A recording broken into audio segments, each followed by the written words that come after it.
Hi and welcome everyone. Lisa here for Imagine Crafts. Thanks for joining me today. So today I'm going to be showing you how to create your own DIY wedding invitations and save the date cards. And I'm going to show you how easy this is. You just need a few supplies. The right ink makes all the difference, and we're going to talk about that as we're working on these. So here are a few supplies that I'm going to be using. I have some dye inks here. I've already printed out my little save the date card and my invitation. Now I'm going to be doing slimline invitations.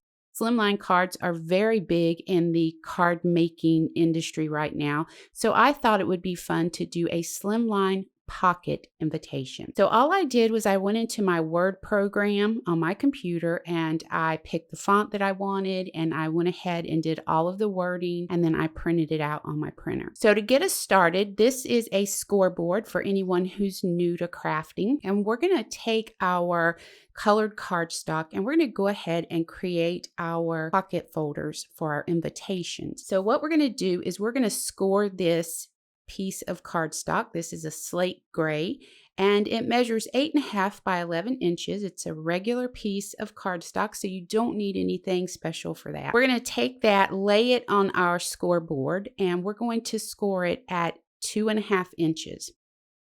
Now these scoreboards are marked for you, making it very easy to do this. You can use a embossing tool like I have here. Most of the scoreboards will come with a tool for you to use to score on, or you can use a Teflon bone folder. So our first score line was at 2.5 inches. The next score line is going to be at 6 1/8 of an inch. And then that third score line is going to be at 9 1/8 of an inch. So I'm going to go ahead and do my second pocket folder.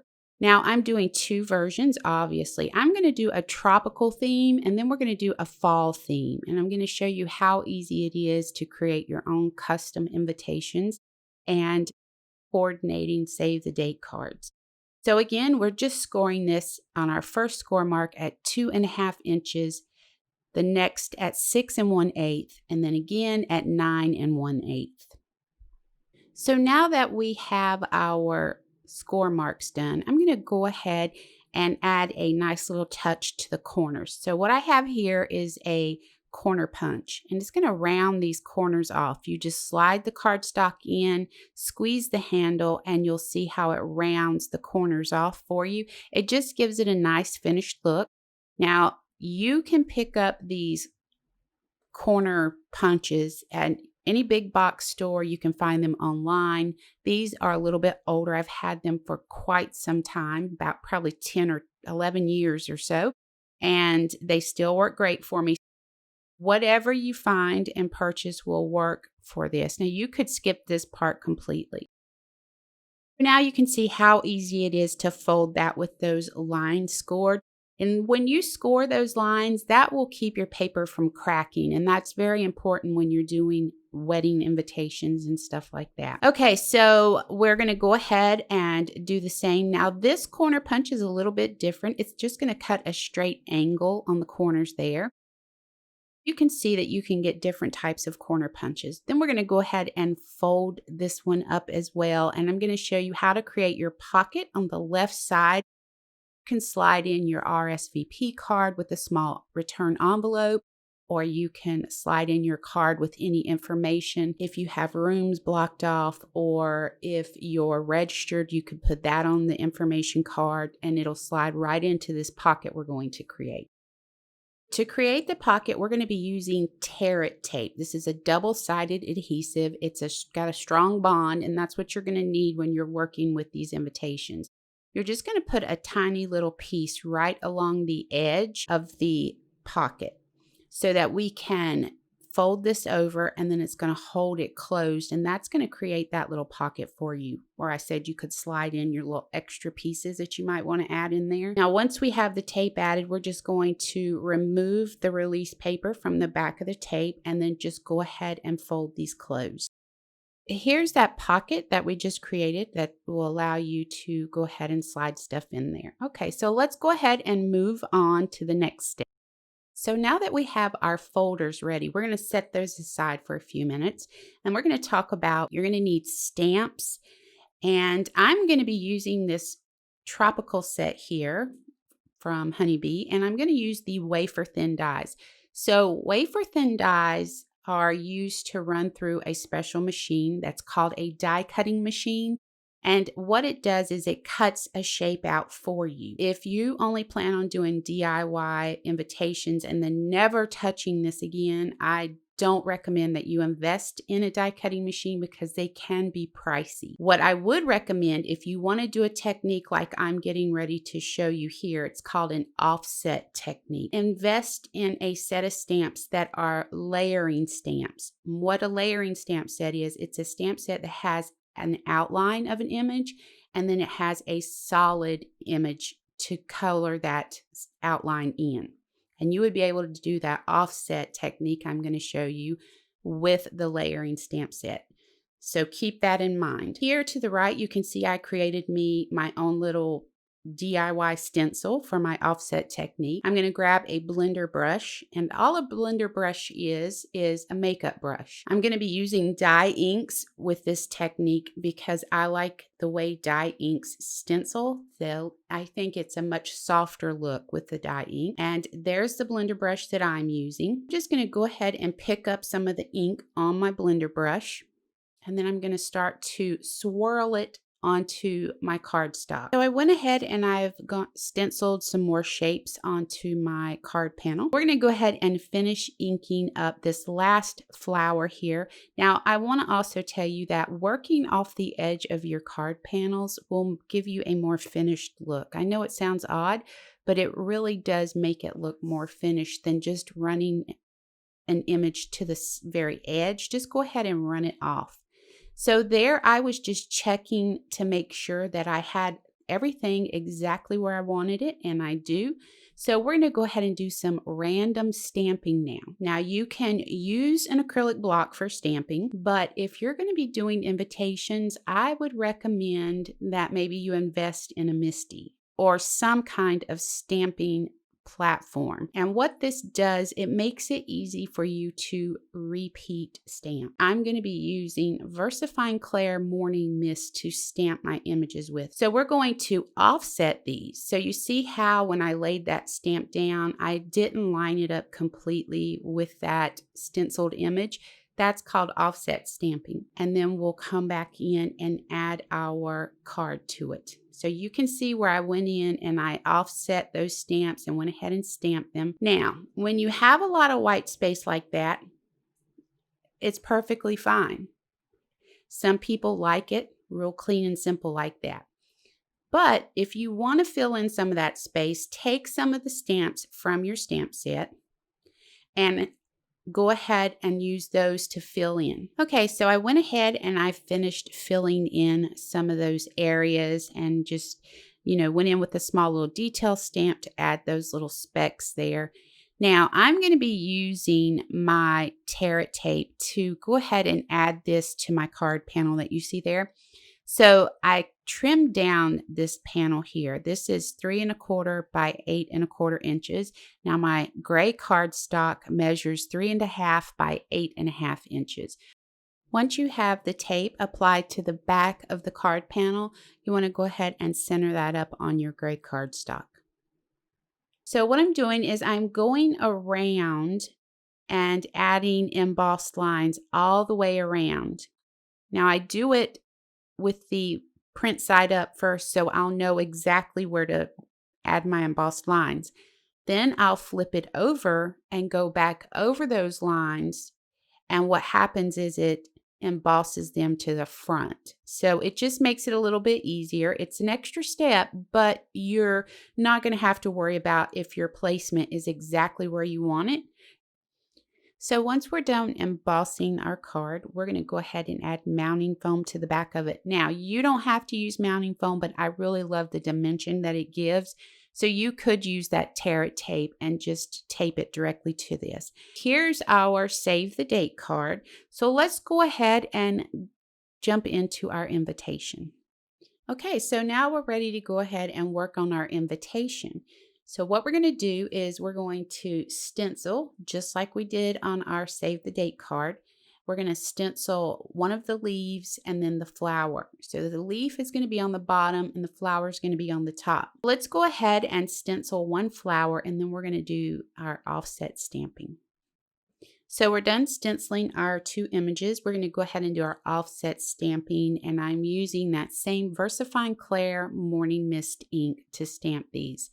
Same technique where we offset the stamp from our stenciled image. To keep things the same, I want to go ahead and do that same embossing around my invitation. I'm going to skip areas where there's any print or where there's a stenciled or stamped image. We're going to skip those areas. We're not going to emboss those. So that's another reason why I like to do print side up and lay down my lines. And then when I flip it over, I can see exactly where I need to emboss and where I need to skip. We're going to remove the release paper from the tear it tape, and then we're going to center this up in our pocket folder. Okay, so now we're going to go ahead and work on our fall themed save the date and wedding invitations. So this one's going to be a little bit different. Now I've picked me out a stamp set from Raisin Boat that has solid images, so we can just do some quick solid stamping like you see on this panel here. Before we get into the stamping of this, I want to show you how to use an embossing folder to emboss the edge of your pocket folder. So what an embossing folder does is it embosses a beautiful design onto your cardstock. You're going to need a die cutting machine for this. And you just lay the edge of your cardstock. If you're just doing the edge, just lay the edge in. If you want to emboss the whole piece, then you put the whole piece in there. But for me, we're only working on the edge. And we put our platform down. We put the edge of the cardstock in the embossing folder. We lay that on the platform, we use an embossing mat, and then we roll that through the machine, and it's going to give you that beautiful embossed design on the edge of your pocket folder, which gives your invitations a beautiful touch. I'm using an acrylic block for this because I want you to see that you can do this technique with an acrylic block. For someone who's been stamping as long as me, it's probably a little bit easier. So that's why I really recommend that you use a stamping platform if you're new to this. But just so you know, you can do this without investing in a stamp positioning tool, is what it's called. When I'm stamping something that has a lot of detail, it's a solid image, Versafine Clair is my go-to inks because they're going to give you the best stamped impression. And again, the trick to this is you have to make sure that your stamp is completely covered with ink. Go straight down to your paper. Let that sit there for a few seconds and let that ink transfer to the paper and then lift straight up. If you follow those little tips, you shouldn't have any problems. So I'm just going to continue to randomly stamp these images on my cardstock. And remember, we run our images off the edges as well to give it that nice finished look. So now that we're done doing stamping our panel, we're going to go ahead and add a nice little touch to our save the date card here. So I'm going to stamp this acorn right below. Now what I did was I took my save the date card and ran it through my die cut machine with an oval wafer thin die. And then I'm just going to come in and stamp that little acorn on the bottom. It gives it a really nice touch for fall. Once we have that done, we'll use our tear it tape again and we'll come in and add our stamped background to our cardstock. And then we'll add our save the date card to this using mounting foam. Okay, so now let's work on our invitation to go with this. I went ahead and used my Post-it tape to mask off the center of my card, and that's where all of my invitation information is at. So I went ahead and masked that off. I'm going to show you another stamping technique. So since we have this masked off, we're going to stamp over that. It's going to give us very nice sharp lines across the top and bottom of our invitation printout. So I'm coming in with the same stamp set. I'm using the same Versafine Clair inks, and I'm going to stamp 3 leaves on the top, and the same 3 leaves, I'm mirroring those on the bottom. This is a real simple technique. It's going to give you some really clean and amazing results. I love this technique. Now that we have the leaves stamped, let's go ahead and reveal this because I fell in love with it when I took that Post-it paper off of there. Look how beautiful that is. Now, the only thing we have left to do is we're going to come in with the same detail stamp that we used on our save the date cards, and we're only going to add a few of these. I'm going to use my Fallen Leaves ink, and we're just going to randomly stamp a few of these little specks. This is a group of specks, and we're just placing a few of those here and there. Here's a close-up of that invitation, and we're ready to add our tear it tape to the back of it and go ahead and place it in our pocket folder. Here we have our pocket folder with our invitation inside, and that's going to wrap us up. One thing about this, you can change the theme, you can change the colors, you can change your stamping techniques to create whatever kind of wedding invitation, save the date cards that you want. I just wanted to share a couple of easy ways for you to do this to come out with some really pretty results. Thanks for joining me today. I hope you enjoyed the video.